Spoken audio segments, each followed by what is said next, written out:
င်္ဂလာပါရှင်ဒီဗီဒီယိုနေ့မှာတော့ Funi Auto အဝတ်လျှော်စက်တွေကိုအသုံးပြုတဲ့အခါမှာသိထားတဲ့အခြေခံအချက်တွေကိုပြပြပေးသွားမှာပဲဖြစ်ပါရဲ့ရှင်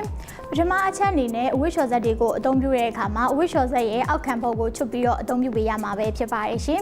အဝတ်လျှော်စက်ရဲ့အောက်ခံဘုတ်ဟာအဝတ်လျှော်စက်ကိုတနေရာနေတနေရာတည်ယူပို့ဆောင်တဲ့အခါမှာအဝတ်လျှော်စက်ရဲ့မော်တာကိုမနှုတ်ရှားအောင်ထိန်းပေးရဖို့ဖြစ်တဲ့အတွက်ကြောင့်မို့လို့ဖို့ကိုမချွတ်ဘဲအသုံးပြုမယ်ဆိုရင်တော့အဝတ်လျှော်စက်ရဲ့မော်တာထိခိုက်ပျက်စီးတာမျိုးတွေဖြစ်စေနိုင်ပါရဲ့ရှင်ဒုတိယအချက်အနေနဲ့ Funi Auto အဝတ်လျှော်စက်တွေကိုအသုံးပြုတဲ့အခါမှာရေစင်အားကောင်းမှုလိုအပ်ပါရဲ့ရှင်ရေစင်အားကောင်းမှုအတွက် Funi Auto အဝတ်လျှော်စက်တွေကလျှော်တာရောညစ်တာရောအလိုနှစ်ယောက်ပြုလုပ်ပေးရဲ့အတွက်ဆက်ကနေရေကိုအလိုအနှစ်ယောက်လိုအပ်ရင်လိုအပ်တဲ့လိုယူသုံးတာဖြစ်တဲ့အတွက်ရေစင်အားကောင်းမှုလိုအပ်ပါတယ် Funi Auto အဝတ်လျှော်စက်အသုံးပြုသူတွေအတွက်ရေစင်သို့မဟုတ် pressure pan ရှိရပါမယ်ရေစင်တို့ဆိုတဲ့အခါမှာねရေကန်ရဲ့အကျဉ်းအကျယ်ပေါ်မူတည်ပြီးတော့မှအဝတ်လျှော်စက်ဤအထက်ရေစင်ရဲ့10ပေအမြင့်မှာရေကျနေရင်လည်းအသုံးပြုနိုင်ပါရှင်နောက်ချက်အနေနဲ့အဝတ်လျှော်စက်ကိုထားရဲ့အောက်ခြေမြေပြင်ညီညာမှုရှိရပါမယ်မညီညာမှုရှိပါကအဝတ်လျှော်စက်ကိုတုံခါစေပြီးတော့အချိန်ကြာနာတဲ့အခါမှာအဝတ်လျှော်စက်အတွင်းကကန်နေဆောင်ပြီးတော့ error များဖြစ်ပေါ်စေနိုင်ပါတယ်နောက်ချက်အနေနဲ့ Funi Auto အဝတ်လျှော်စက်တွေနဲ့အဝတ်လျှော်တဲ့အခါမှာ overload မဖြစ်အောင်မလျှော်ပါနဲ့အကယ်လို့အဝတ်တွေပုံများပြီးတော့လျှော်မယ်ဆိုရင်အဝတ်လျှော်စက်ရဲ့အတွင်းပျက်စီးမှုတွေဖြစ်စေပြီးတော့အဝတ်လျှော်စက်ပုံမှန်အသုံးပြုလို့ရတဲ့တက်တန်းထက်တိုးစေမှာပဲဖြစ်ပါရဲ့ရှင်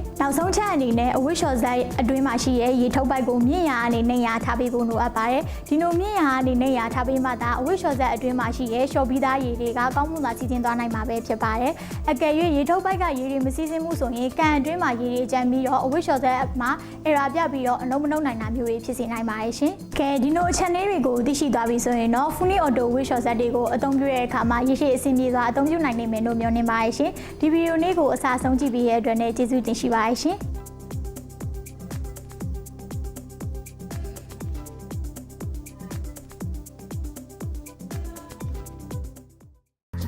Skyworth. Lead the future.